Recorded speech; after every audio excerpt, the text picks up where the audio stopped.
Voilà, bonjour à toutes et à tous. Vous m'entendez bien? Super. Good morning, everybody. Thank you for those of you who are able to be here on time, and we're sorry for those who are late, but they will just have to catch up maybe with the recording and on their telephones. They can listen to this roundtable, which is entitled Eco-Design and Recycling to Produce New Equipment, and an industrial French and European challenge. So you can see the pedigree of our speakers, and this will tell you that we are focusing on a sector that will be experiencing a boom in recycling. So PV panels, there are so many of them that are at the end of their life cycle because we're reaching the end of the 20th year of their use, linked to the purchasing tariff of 2006, which for France marks the real beginning of mass PV installations. And of course, we were a little bit lagging behind our European neighbors. So let's not talk about our hesitations of our French representatives. And let us look at a sector where France this time has a head start, and that is recycling. An environmental challenge, of course, but one of sovereignty in terms of raw materials. And for good recycling, upstream, we need material that is designed so that the different elements can be easily separated and recycled. And this is the challenge of eco-design. Recycling and eco-design, these are two sides of the same coin. And a coin which, like the euro that we have in our pockets, clearly has a European dimension because the boost often comes from European directives. And with a transposition into the national laws and the hope that eco-design will allow French and European industrials to come back into the game, faced with the all-powerful Chinese industry. So we will be having four stages in this roundtable. We need a bit of pace here to stick to time. The last will be with you in the room, so please do come forwards because you're a little bit far away. So please do come forward so that we can see you better, so that we can have a real discussion. And we hope that we will have a discussion at the end. And the first sequence will shed some light, and we will have two people, Nouha GAZBOUR and Juan ALZATE. Please join me on stage.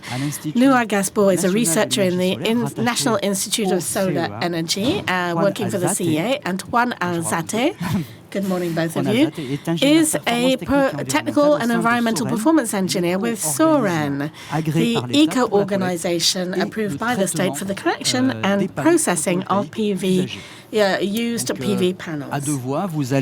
So, in two voices, you can explain in a few minutes why eco-design and recycling becomes a key challenge, and you will set the scene on the French and European side of things. So, and Nouha, you directed a thesis on the eco-design of PV panels in 2015. That was a whole other era. So you were a real pioneer there. And now you're in charge of the sustainable development of ENES. And in one decade, what has changed in the meaning we give to this word, eco-design, be it in the laboratories or at the industrial level? Good morning, everybody. So I'm going to begin by defining what eco-design is, because this will shed some light on the subject. Eco-design, as it is defined today, means reducing a product's environmental impact while having good technical and economic performances. So we are obliged to reduce the environmental footprint of the product, but it must be economically and technically viable. So there is a subtleness in this definition, because the environmental impact is throughout the entire life cycle of the product. So we don't focus only on the manufacturing phase. A product today has a life cycle that begins with extraction, production, distribution, usage, and end of life. So we must make sure that throughout the entire life cycle, I have a reduction in environmental impacts. And this is where eco-design consists in not transferring the impact. So a manufacturer will say, well, I'm going to produce a photovoltaic panel with low environmental footprint. My product is green. But maybe what was used in the manufacturing phase can lead to difficult, complicated recycling, which means that it's not an eco-design. And this is where R&D steps in, because R&D can eco-design while adapting a 3R approach: reduce, reuse, and recycle. And so design for recycling, design for reuse, and design for reduction. And basically, R&D tests and develops prototypes that improves the environmental impact, and to ensure that the product is sustainable over time for the developer and can then be recycled. So this is how R&D can work with a manufacturer, and a certifier will approve this, a developer will use it, and a recycler can then recycle the products at the end of the life. So on the screen we have a picture used by SOREN, and then we'll see afterwards with Juan on the decomposition of a module. So in the past decade, aujourd'hui, qu'est-ce qui a progressé what has progressed in terms of research, and which has really been implemented by industry and possibly promoted by regulation? Well, things have evolved a lot since 2015, because before we focused on reducing the carbon footprint.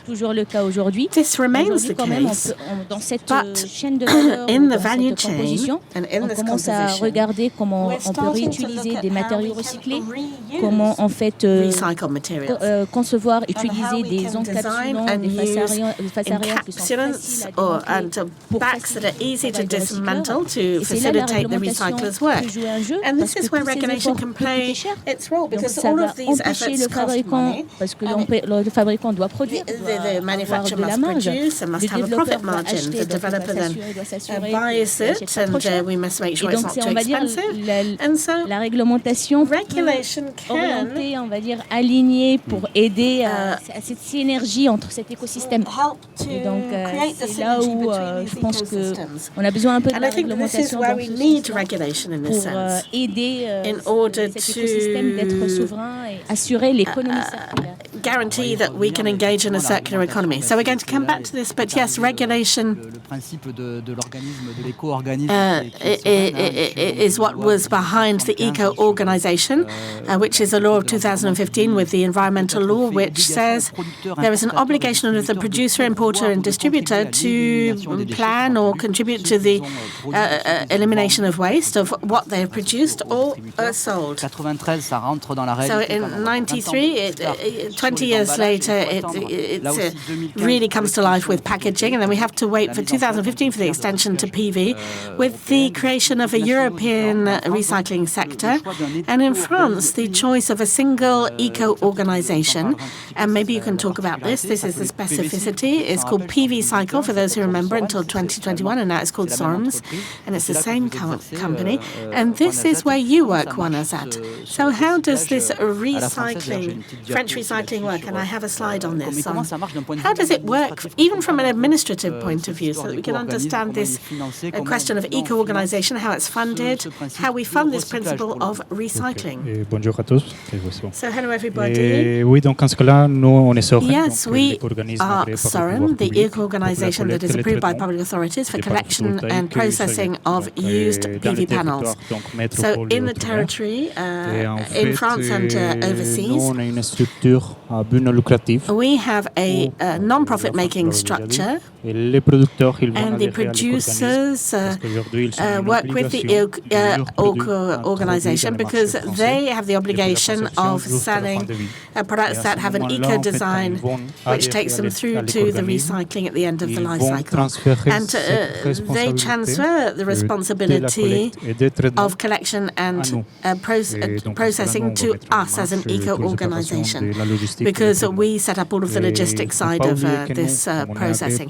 And we are approved by the public authorities, and therefore we must respect specifications devised by the state, and this allows us to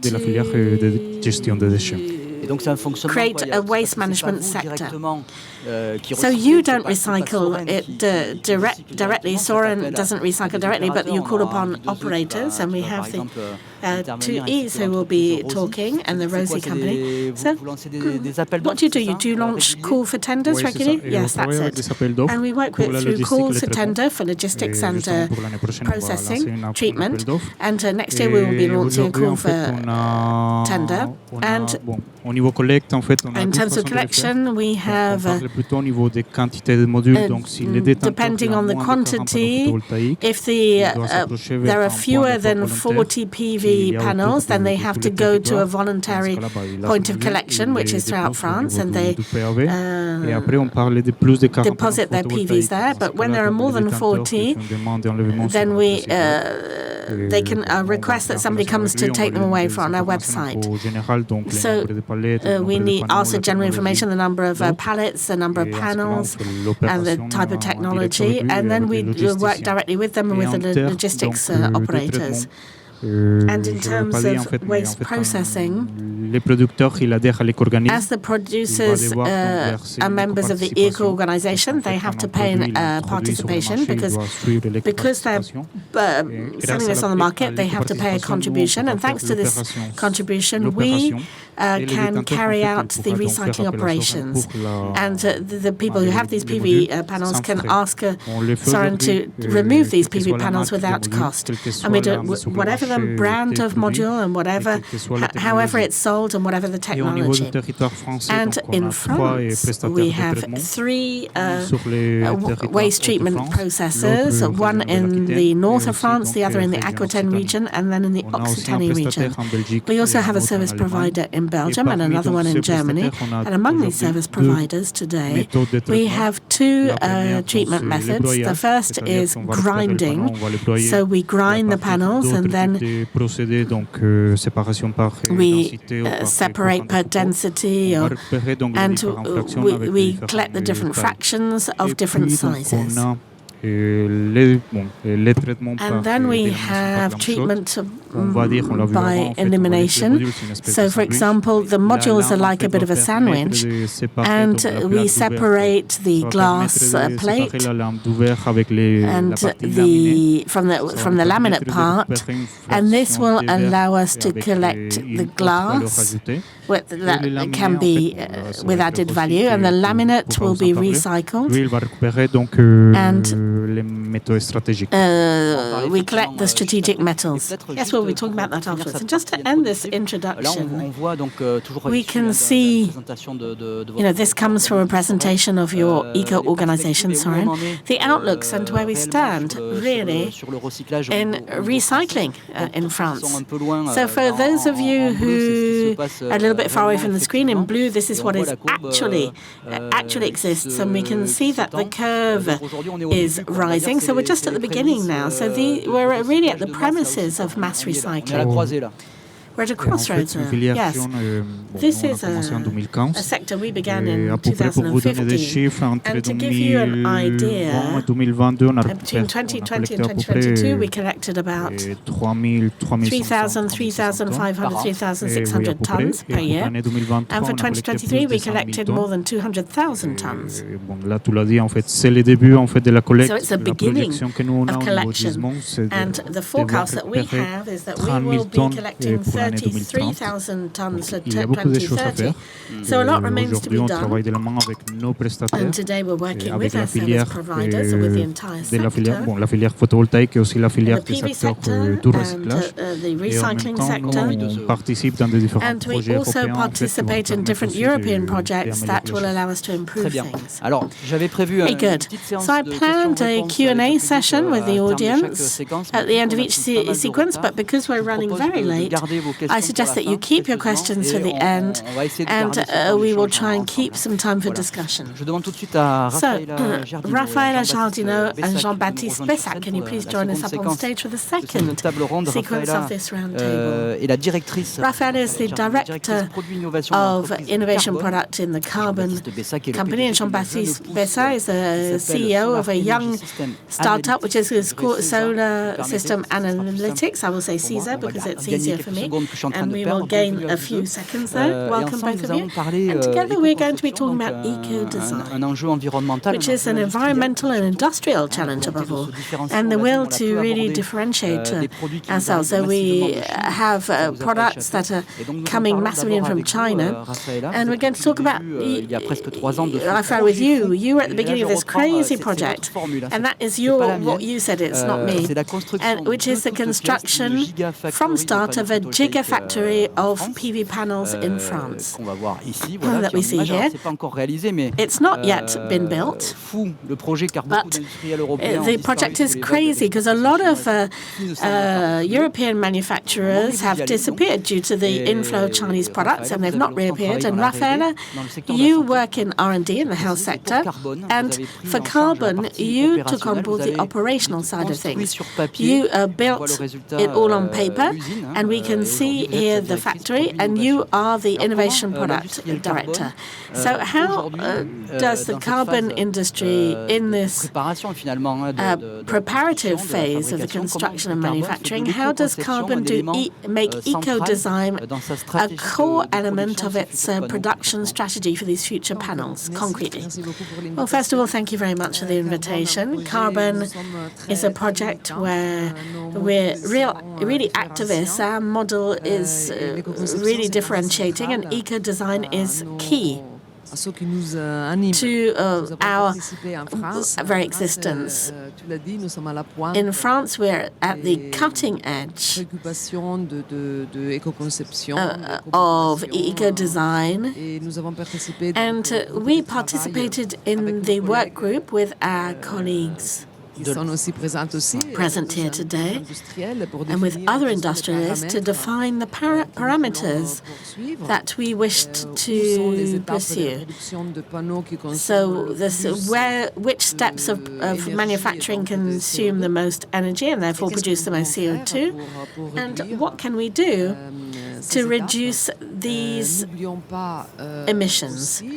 We mustn't forget also the reuse of the panels, which is provisioned for by the European Directive DEEE, which was mentioned which figured on the screen earlier on. And you're right. It's something that is quite European. Today, you know that most of the panels come from China. And when we start talking with material suppliers, I have a story to tell you. One of the parameters that we identified is to incorporate materials that come from recycling. And we can do this in particular with the aluminium frame. And I remember when I was talking with different aluminium producers, and I was talking with Chinese as well, and I said, well, do you use recycled aluminium? They said, oh, no, absolutely not. That's something that's very new. Okay, it's very far from our world. And so we don't reuse just materials. We use, for example, glass and with different contents. And this is a problem in terms of cycling. Yes. So it's with a toxic substance, so we can reduce the use of lead in the interconnections. And there's a lot of stakes around materials, but also around the process. So we follow both. When I'm talking about process, we talk about how much energy we need for each stage, or how much water that we use. which requires a lot of rinsing with water. And if we can reduce this, so European equipment manufacturers have the same concern as us, contrary to most of the equipment manufacturers and Chinese, to see how we can reduce the raw materials that are part of the composition. So, like carbon, we work in a number of work groups in France, but also in European projects, such as ROSI. And please interrupt me if I'm taking too much time. I know that we're very short of time, but not all of the panel's components are equal. There are some which are easier to recycle. And in recycling, we talk about recycling, upcycling, downcycling. Aluminium is relatively easy. Glass, well, it's okay if we grind it for recycling, but the most difficult thing to recycle remains the silicium. Silicium, you know, is a very abundant element on Earth, but it's the element that requires the most energy in the production of panels. It's the silicium in the cells. There are different steps. Well, let's not go too much into detail on that, but I would just like to come back to the industrial aspect and differentiation, because that was the criticism made by of the European Union, was their naive side of things. We will be greener than green.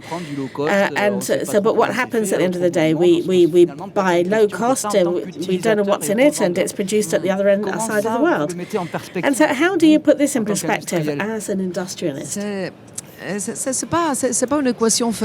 not an easy equation, of course, because everybody, all of the stakeholders of the value chain must play the same game. So in Europe, we are differentiated through our values, and that we don't find in other areas of the world. I'm not speaking only of recycling. Yes, we could also talk about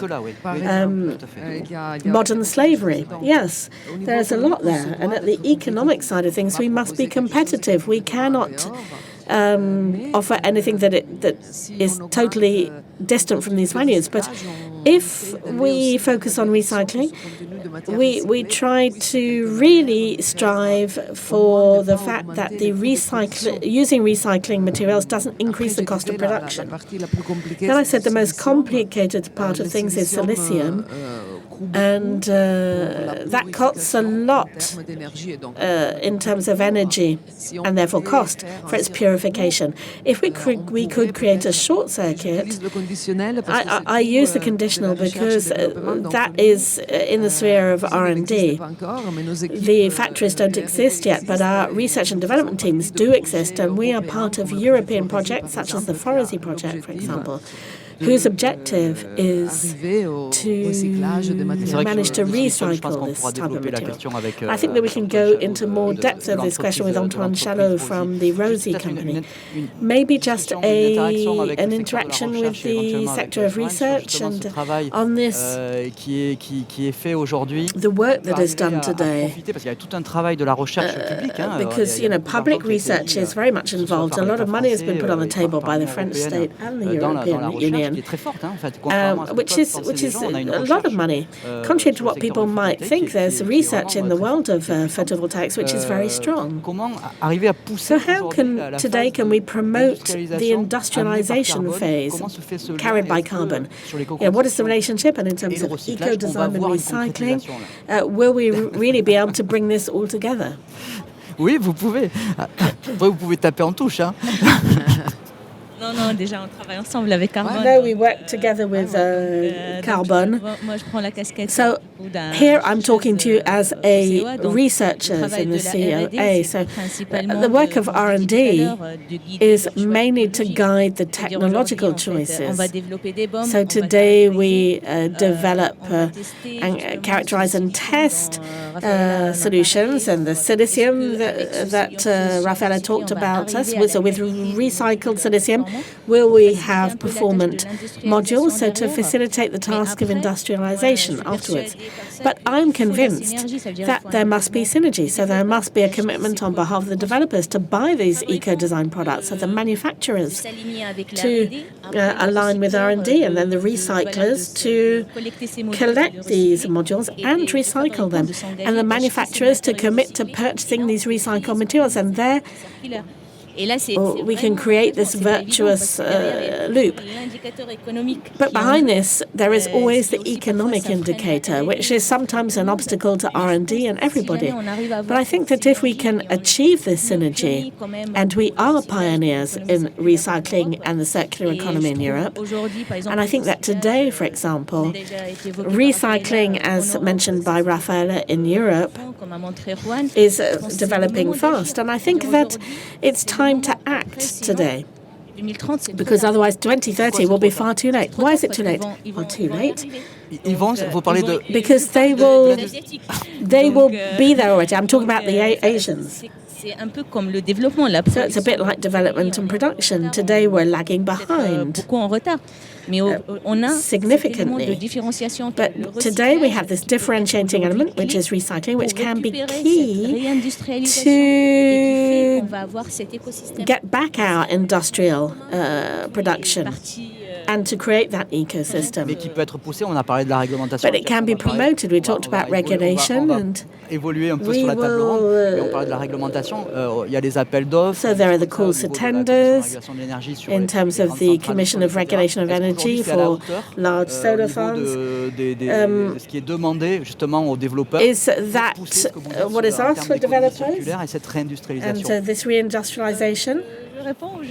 Should I answer or should I allow? It's a question I'm asking you.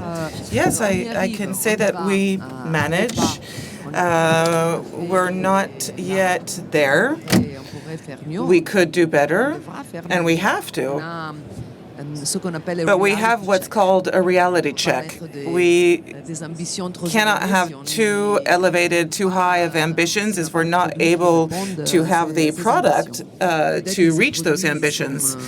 The products are present, and when they are, we'll be able to do it. Today we have some parameters, eco-modulable parameters. I can give you an example on the content of silver. In some cells we find it, and this is a critical material. So we ask people to reduce it. That's one example of eco-design that's supported by the rules and regulations. So we're making our first steps, but we're heading in the right direction. And what's really surprising is that in France, we really are in advance as compared to other European countries. What's taking place in Europe, but even when we compare that to other European countries, we're committed. Of course, I can't talk too much about it. My colleagues would speak about this, but we'll end on that, yes.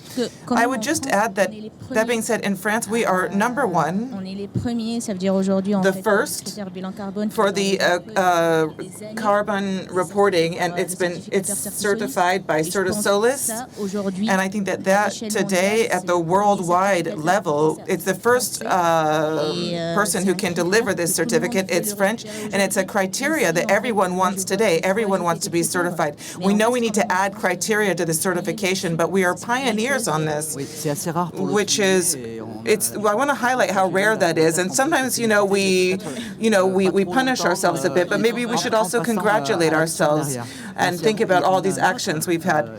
So we have another sector in which we're also pioneers in France, in the world, which is agrivoltaics. There was a roundtable on this, so we're not going to go too in-depth in this subject. But within that sector, there's quite a lot of space for innovation. And how you want to develop that, Jean-Baptiste, in solar energy, you're the CEO of Solar Energy Systems Analytics. We're going to have a couple slides, and that's what you do with this company, which you created in 2021 after 12 years spent in a certification lab for solar panels at the CNRS and the University of Perpignan. So we see that, again, links within the ecosystem of knowledge. And you went on to the other side of the mirror, we would say, and it's been operational since last summer, so creating a system where you create canopies with a wooden structure and dedicated to PV solar panels and agrovoltaics. Where did this idea come from? And we're going to detail that in the next slide to better understand your system. And you're opposed to a certain trend in agrovoltaics in your fabrication process. Thank you for the teasing and this interesting introduction. Yes, it's true that this sector within a sector, we just like to call it a sector, agrovoltaics, and our vision on this is not a sector of the sector. It's its own market with its own codes, their criteria for access to this market, how we exploit a farm, a technical criteria. And without this, we realized initially we were working in logistics with engineers. We started having intellectual property sharing. We had cameras so that they would pilot the PV farms. And we were very ambitious. We wanted to increase ourselves on the value chain because we're from Perpignan, we're in the Pyrénées-Auvergne, and agrovoltaics is very developed and advanced. It's kind of a laboratory. The first French one was in Tresserre. And so we had some of the first feedbacks, and what we see with that is that there's quite a bit of tension on what's acceptable for this type of farm. We started for what was existing, what we knew to do in PV solar technology, and today we're adapting it to create this sector. Our approach is to say this new market, we're trying to see who needs us, and we look at the specifications. So at the heart of this is who accepts it. And accepting it goes through two important elements, environmental impact and how it integrates into the landscape. And that's the whole sense, the whole meaning. This gives more added value because we talk about different modules of PV solar, competitive models that are environmental. But here we're trying to get into the market, and that's a condition to enter into the market, and that's what we're doing with our developers. So here the idea, this is kind of a demonstration that you started setting up with an agricultural high school. It's very recent, but the basic idea is to have less structures to lift up these solar panels, but these structures that are made of wood. And in terms of sustainability, you can maybe talk to this, how you can imagine how long they'll last. And then a system of cables is that a good summary? Yes, so to go slightly more into why we made these technological choices, the fact that we're using cables and being inspired by transportation systems via cables is to then order to go over large distances. We reduce risks for the... Alors, oui, merci. Je crois qu'il y avait un... Alors, on vous a perdu, peut-être. Ouais. Petit problème au niveau de... We have a slight issue with the microphone. We're going to switch out. Allez-y. Oui, c'est bon. Celui-là, on va l'éliminer. Mettez-le de côté. Pardon. Oui, je disais à terme, c'est d'aller sur The idea is to cover large distances. And why? Because also the height of these structures is to facilitate the mechanisms. We're adapting to the farmer. The farmer is really at the heart of the project. And at the end of the day, we'd hope going over 20 meters that will be compatible with what we can say in large-scale crops and some of the machines being used to treat these crops. And that will... At the end, that will allow this to take place. And then we work on the soil. The soil is very important in our domain to preserve these soils. We've got to have structures that are reversible. And so we're using foundational techniques, not using concrete. On this example, we've got these pillars, that go into the ground. But there are other innovative techniques that are starting to come into play. So basically what the pillars, the wooden pillars, go down onto a sort of low lowered platform. And how do we, what wood is this? This is a challenge, by the way. A lot of people thought we were crazy when we wanted to put solar powers on wood. And we told them it works. And with wood, there's many advantages. In Occitanie, first of all, we produce a lot of wood, and in France as well. We've got industrialists who are able to produce large volumes at very competitive prices. Then wood also has a strong environmental impact. For construction, it's underused in France. We use it to heat, which obviously releases CO2 into the atmosphere, but wood for construction maintains and keeps this carbon in, and it can be recycled and used for other things. And also, it really resists over time. It's very sustainable. It needs to be protected from humidity. We've got to use certain types of classes of wood, naturally resistant woods. They need to be treated. And the glues that we use are also from natural origins. And to end on that, when will the SESA factory be up and running? To remove some of the risks of the startup of our company, we have partnerships with industrialists, because clearly today to develop small companies in France and Europe, the financing is complicated to get. So the idea is to not, reinvent the wheel, create existing infrastructure, collaborate with the Poma company, who historically do transporters since 1936 and are experts. They also do some wind turbines, just a few, yes. And we're going to benefit from their industrial infrastructure to create the parts, to stock, and to deliver. All of this can happen very quickly internationally thanks to this partnership. The idea is to quickly lower the prices to better meet market standards and have better prices in the land or PV solar. And we've also got to control costs. So we've got to be able to quickly reach a price that is within market trends. Thank you. Same, a question very specific. We'll keep the Q&A for the end. So now I want to ask Aymeric CENES from ENVIE to join us, that we could call recycling beware, a change of scale is in sight. Welcome to both of you. You should both have a microphone, or each have a microphone near you that works. So before handing over the microphone, to look at the feedback in your experience, Nouha, Juan, can you be clear about the advantages and the challenges of recycling as for metals in terms of volume, value? There are interesting issues within that. This is maybe for Juan, and the technology that's been used for 30 years, what are the issues we're facing today? The biggest issues in terms of recycling. Maybe, Juan, you can talk about materials, and this is when we talk about the mass, and then we can also talk about the value. So what you see on the screen is the shares of a traditional PV panel. So we've got glass and aluminium, which are the largest quantities, so glass being almost 70%. And aluminum 14.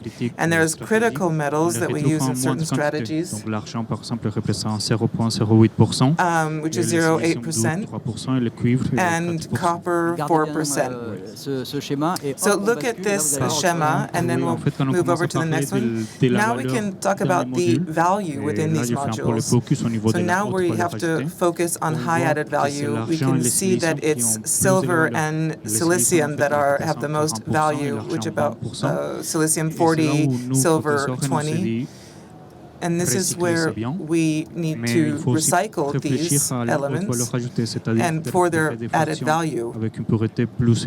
So that will allow us to find added value on this recycling, and then they can be reintroduced to the system to create other products. So there's an important challenge in this, and I'm saying that again, we're always communicating with our service providers, because it's it's not just about recycling. We need to go further and do better all the time. And we'll come back to that with Rosie. But when we talk about recycling today, we looking at what's being done. There's a lot of mixed materials or crushed materials.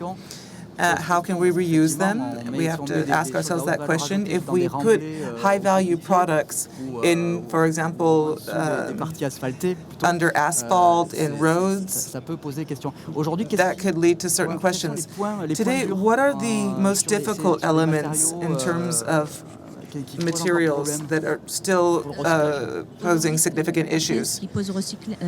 Today, the issue, I'll let my colleagues to speak about that, but what we saw is the delamination phase, where we want to recuperate these critical materials.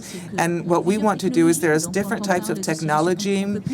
We can't just talk about crystallines. In crystallines, there's a variability of different techniques that complicates how we do these techniques. They can be expensive. There are cheaper ones. They can be encapsulated that are easier to recycle, some that are difficult. But those that are difficult to recycle are for reasons of sustainability following that. So that's really the challenge with the backsheet, with fluoride, without fluoride, glass, the type of glass. And for these reasons, we can sometimes be linked to the type of technology we're using with the cell, which will then impact how we recycle. And this is where I think it's a reality today. The technologies exist, and they're going to be diversified more and more. We spoke about the different types of technologies that are coming to market, and this is the compromise that we've got to plan for. As I said at the beginning, how can we anticipate this type of recycling to facilitate things further to that and be able to recuperate these critical materials? The challenge is the diversity of technologies and the facility, the choices for long-term sustainability. And we're going to talk about this very clearly with both of you, Aymeric and Antoine. Aymeric CENES, so you're the processing director, ENVIE to OCCITANIE for solidarity economy, and we'll talk about employment. You're part of the companies that won the call for tender by SOREN. Your first market started in 2019, 900 tons for that particular year, and today, without being mistaken, you're producing 3,000 tons. We're just about reaching the 3,000 tons in 2024 in Toulouse. Exactly. And the increase is going to continue. Can you explain, really how it works for you, how you're doing this recycling? Explain to us what the process is, of course. So our objective is to accompany SOREN to increase the PV solar panels, and you can see this, increasing installation. To begin is to be able to propose to SOREN slightly different solutions depending on the panels being used. We have panels that are extremely varied, and we are the last, wagon of the train, and so we've got to adapt. It's very difficult at the industrial scale, industrial level, to adapt to one shot. And this is where we're going to structure this sector with different solutions. Our responsibility is to deal with volume. We're putting a lot of money into this because we're good at our job. There are different technologies that are complementary, and that's what we need to be looking at. You can't have one unique prism. We need to, SOREN will multiply their service providers with different solutions, which for me is the correct strategy. As concerns the desires to recycle, or ENVIE to our company to recycle, the way we work is quite simple. We have an insertion structure, which is going to remove all of the aluminum and the connective boxes. Then we'll crush this by our associate in the north of Europe, and he's then going to remove all of the precious metals and strategic materials. Then what's left, as you saw in the different pies, the big challenge in terms of volume, for example, the glass at 70%, and as we spoke on the issue of antimony. And yet today we have antimony. And so there's a lot of, we're creating recyclers and we're creating fabricants, and the producers are looking for recycled material. And why? Because clients are demanding it. The clients are the market, and that's how it's always been and how it always will be. If there are clients, there will be a market. If there are no clients, there's no markets. And who are these clients? Local authorities? Cities? I think it's very generalized. Today, the values are emerging in our society, in our awareness, and it's, making its way forward, and it's progressing. In any case, it's going to push policy making and public institutions, and this is what will create the eco-organism, or certainly the circulation of the market, or creating a circular market. So the dyer is there, we need support and create, and we're looking for these solutions, and hopefully tomorrow to become products at low carbon or carbon neutral. Maybe what we need to understand is that behind that you also have to have clients for these materials that have been separated. This is the job of the recycler. Today that's not a worry for you? That's not an issue? It's not that it's not an issue. It's always an issue because there's always a question of profitability. We'll always find people to buy it for free. That's no issue. And yet there's energy, we've got human beings, manpower to produce these materials, and that's a cost. It's our job as recyclers to find the best rapport between the product and its value. So we work on this on a daily basis. The solution used today might not be that of tomorrow, and to continue to move forward, move this entire sector forward. But today we are able to recuperate a large part of all of the mass materials, and they're well recycled. The amount of PV solar panels being recycled today is 98%. So this product today is not suffering from a lack of recycling and recuperation. Where it's more critical is on some particular materials, which there's a small amount, but they have a lot of value. And this is where we really need to focus on today. So when we talk about employment,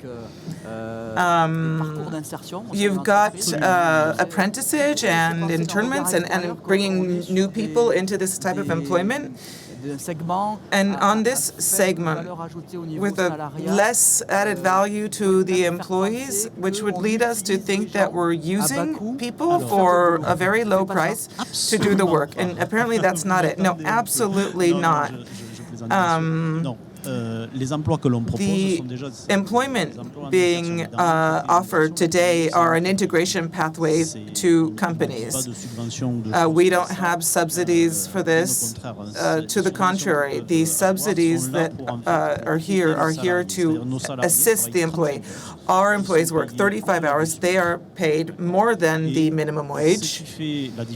And what makes all the difference is that we're going to accompany them in our company. That means we have people that are in charge of this integration to professional pathway, and they're going to help our employees to develop a project. Often they're people who have had a difficult pathway in life or have language difficulties. We've got a lot of immigrants, and the objective is to help them with the French administration, help them to build a professional project and create a professional project. And this is where, within this position, and we really accompany and support our employees. And so the potential subsidies or financing are to compensate this assistance and this kind of excessive framework, because we really help them beyond what a typical company would do. These people don't really know what they're doing, whether that be with their knowledge, and that's actually quite easy to orient and to train them. But on their behavior, sometimes they're not of the same culture, sometimes they haven't, participated in a traditional professional manner within a company. Here we were talking about values earlier. Our values in Europe, our values in France are maybe more empathetic and human values. We're at the heart of that subject. In ecology, does humanism have its place? SOREN's choice to give us these markets is because we do have this human added value, and it's very important to us. So we're going to stop with the recyclers.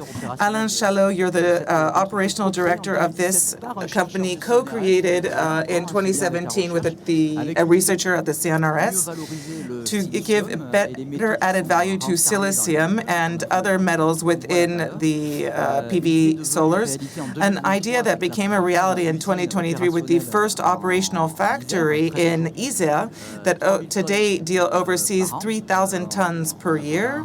And you can see it here in this slide. Simple question, Michel Chevalet, how does it work? So I'm going to start by explaining why we do what we do. As you said, we're a company that comes from the world of development and innovation for new technologies, PV, solar power, and materials. And our central materials in PV solar is silicium. Now, it's not a large percentage of materials, but as Raffaella said, it's what consumes the most amount of energy, and we'd like to purify to reach better performance with our modern panels. To give you an idea, when we're talking about silicium purity, what it's called a metal, or it's 99% metal, but silicium that's being used on the most of the better performing panels, it's 999%. There's nothing being more purified than silicium. And so the idea is when we want to recycle it, is we want to maintain that purity. If we go down to 90%, we lose the added value of the silicium. In fact, it has no value. So our idea is to recuperate this silicium, find recycling procedures that would keep it pure, maintain it, which is totally unknown in recycling outside of precious metals because they're so expensive. So we developed technologies that allow us to recuperate this silicium, and it's really also interesting to recuperate this money, let's say, and as well as the other materials. We developed a technology over 5 years.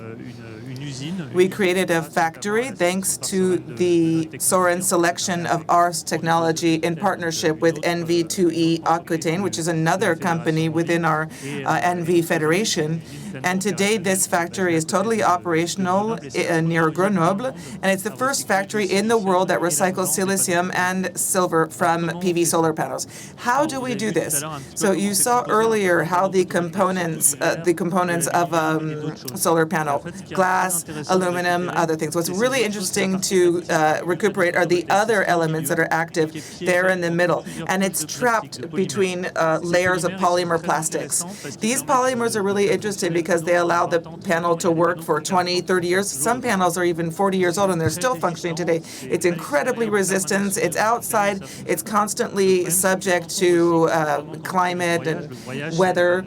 And when the traditional method, which is to blend all these materials and crush all these materials, and we're able and we know how to separate these things, but the problem is the plastic glues everything together. No matter how we try to separate them, the plastic is a huge challenge for us and for recyclers in general.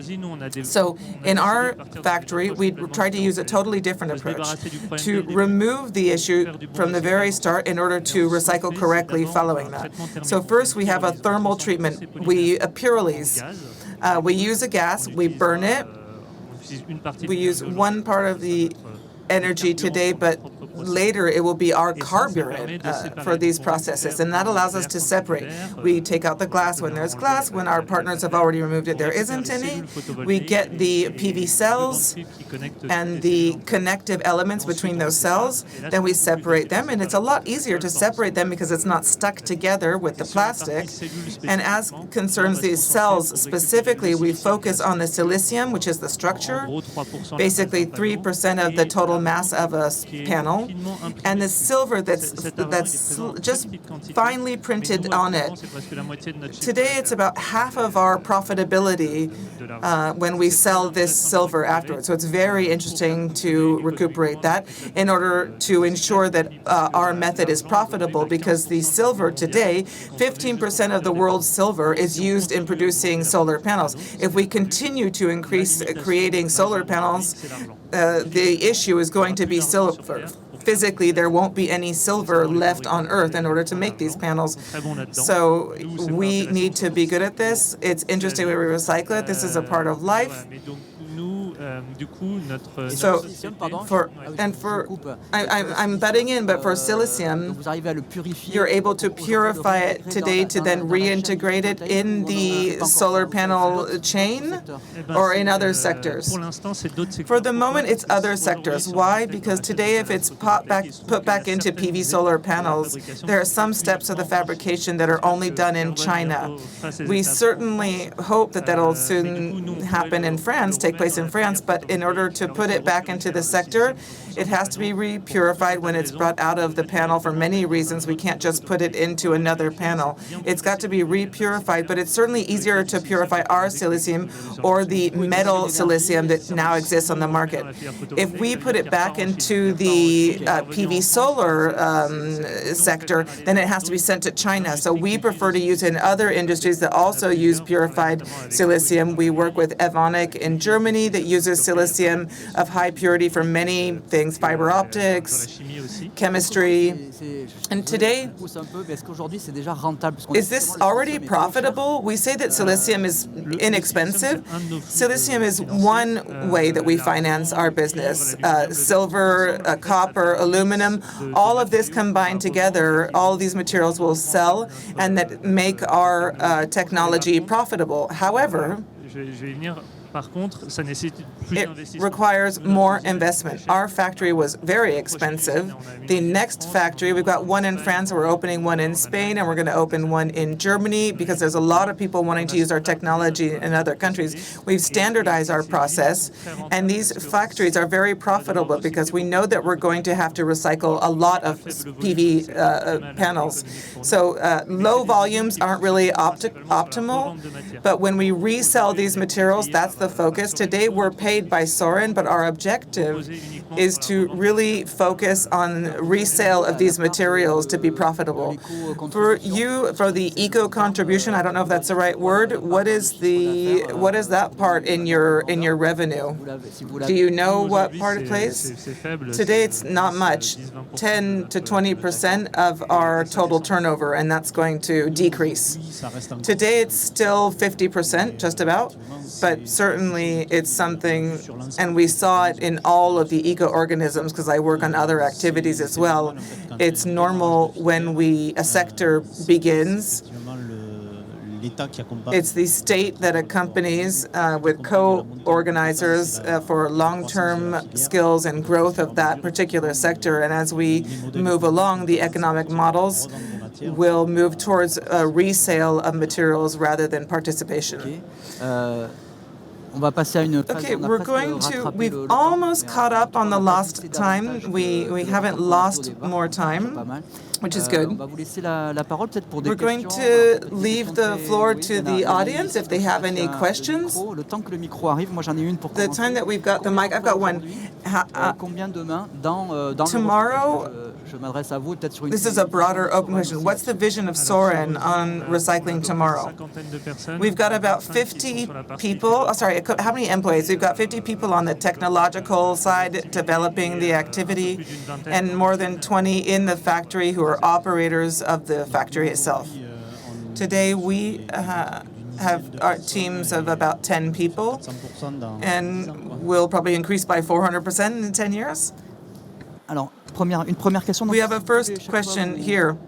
If you could also say who you are, introduce yourself and where you're from.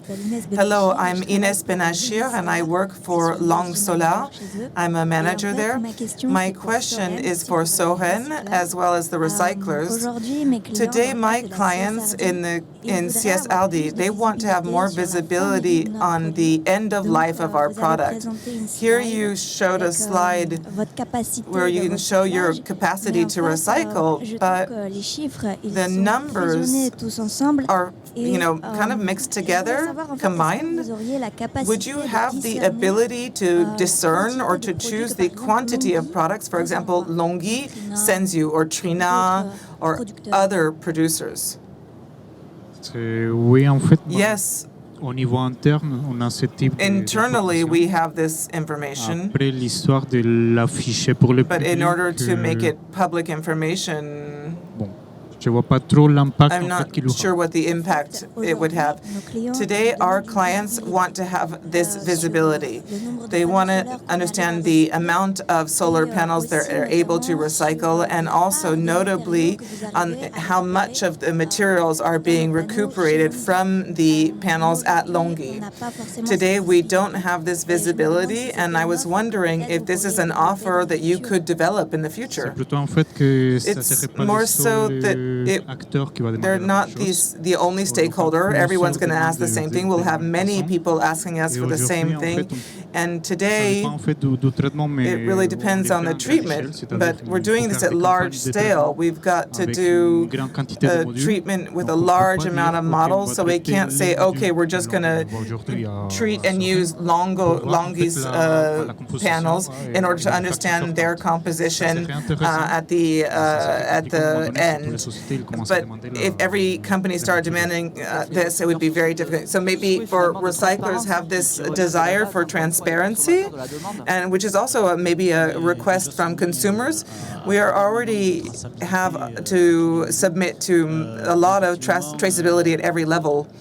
It would be very difficult, depending on the number of stakeholders in solar energy, to be able to differentiate things this way. To give you an idea, one campaign of treatment, that's 600 tons.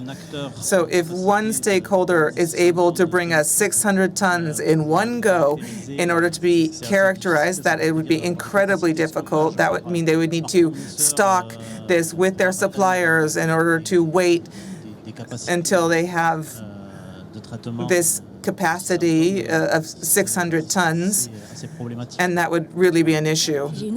I have one more question. I just want to add something. On the other hand, we have a lot of issues of traceability.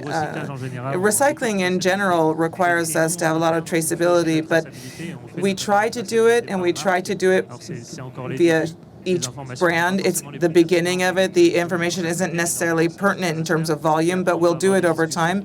And then we could discuss it case by case with some companies when they've reached enough volumes. For most of the panels that we receive in our recycling, they're companies that don't even exist anymore, that were successful 15 years ago, and they no longer exist. We're starting to have panels that from about 15 years ago from Chinese companies. At the time, Longhi was smaller, but Ingli, Trina, the start of these companies, I suppose in the coming years, will have the first problematic series that will be recycled. And these panels had some issues, but they're being recycled now. But there's a lot of break that happens when they're installed. It's a small percentage, but large volume, so it's not negligible. And that's why we also already have some panels at Longhi. We have one question, if they can raise their hand, so you can see one question. I'll ask my question after. It's just that on digitalization, at Longhi, we're putting in place digital platforms for traceability, from quartz to the fabrication of the module. And I thought, why not include all these capabilities where we can digitalize up to the recycler, which would allow us to have this visibility on the amount of materials in these modules that's recyclable. We could do it, but there's a cost, and it would have to be financed. So it's not necessary in the specifications today. We have to tell SOREN what we recycle, how much of the materials are being extracted from the panels, but we don't do it by brand. That would become incredibly complicated. Yeah, just to add to that, in these cases, how do we answer a state specifications? We have to respect a lot of elements. The most important is traceability. And even if we're talking about one module, there's studies that have been done. And for the fractions outgoing, there's also rules and regulations that force us to do a follow-up, whether they're in France or if they've been transferred across a border. So traceability is incredibly important. Today, we've got a traceability even at the work site. We're capable of saying which work site, what date it was treated, it was sent to which recycler, it was recycled and how many fractions, and then sent to whatever potential clients. We're able to do that. But this is an organization within the sector, organizing in your particular factory a traceability, but then you have to look at the traceability of 30, 40, 80 different factories, and some of them are in Asia. That's very, very different in terms of organization. And it goes beyond international commerce. And what we said earlier, even when have forced slavery, we don't have traceability in how the modules were even built. Hello, I'm Alexandra Colombier at Fjord Normalisation. We spoke a little bit about Europe, and I have a question for that. What are you expecting from the European Union as concerns the tools, laws, techniques, decisions to get Europe to commit to this circular economy's value chain? It goes a little further it adds to our earlier conversation. And that's going to be our conclusion. I think that's not bad. What I can say is that we're recycle in France, but we're going to develop it in Spain and Germany, as I said, and other countries of the European Union with local partners. So we're already discussing things, SOREN giving added value to recycling in Europe. And therefore, the other organizations and producers in each country are already discussing this with us to see how far we can take this. Currently, what we're missing is uniformity. Everyone doesn't use PV solar panels and doesn't necessarily recycle them in the same quantity, so we're missing that. And no one's asking how they're recycled, because recycling in the legislative European language could end up within the roads when we're building roads, and that's legal and that's allowed. But recycling with added value towards industries with a specific usage and a high quality, that does exist. There's aluminum, glass that are already used that way, and that's great because we can define what's outgoing, what's actually waste and defined as waste, and so we just need to adapt what exists and the traceability in France, and that everyone respects that we're able to measure it, and at some point we say industrialists are able to do it, and therefore it becomes obligatory. And if it's obligatory, then of course the technologies that allow us to do this recycling will be those that will be used. But today in Europe we have a lot of projects that clearly PV energy at every level. We all know each other in this sector, in this industry, and we're all more or less working on European projects for development. Europe has already decided to look at this issue, and as Antoine said, we've got to make it, all the same. We've got to work at the same level. In France, we've got a high level of traceability and norms, and certainly we've got to bring everybody up, pull everybody up with us at the European level so that Europe can also participate and be profitable as compared to the rest of the world. So we heard the recyclers' point of view. I don't know if anybody, for this particular question, what are you expecting from Europe? We've got new rules It's translated in wind turbine sectors. NZIA was a tiger without teeth. Someone said that. It's